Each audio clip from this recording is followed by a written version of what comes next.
আপনাদের বাংলাদেশের মানুষ হয়তো বাংলাদেশের মাটিতে পুঁতে ফেলবে। এই জন্য বলবো বিএনপির সশস্ত্র গোষ্ঠী যারা বাংলাদেশের মত সৃষ্টি করে সৎ মানুষদের উপরে এবার আঘাত হানছেন, আপনাদের বলবো আপনারা ভালো হয়ে যান। যদি ভালো না হন, ইসলামী ছাত্র আন্দোলন বাংলাদেশ কি করতে পারে সেই জবাব কিন্তু আপনাদের দেবে। আসসালামু আলাইকুম ওয়া রাহমাতুল্লাহ।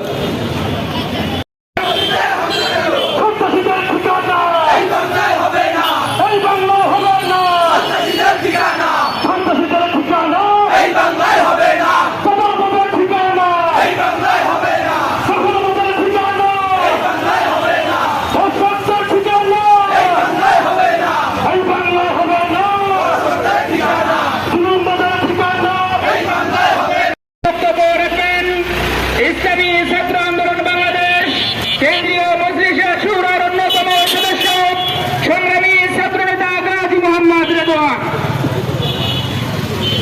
আসসালামু আলাইকুম রহমতুল্লাহ। অনেক রমজানের দিন যারা আসছেন সবাইকে ধন্যবাদ জানিয়ে শুরু করছি। নিয়ামতি ইউনিয়নে আমাদের ইসলামী আন্দোলন বাংলাদেশের পক্ষ থেকে তিনি নির্বাচিত চেয়ারম্যান। তিনি আওয়ামী ফ্যাসিস্টের সময়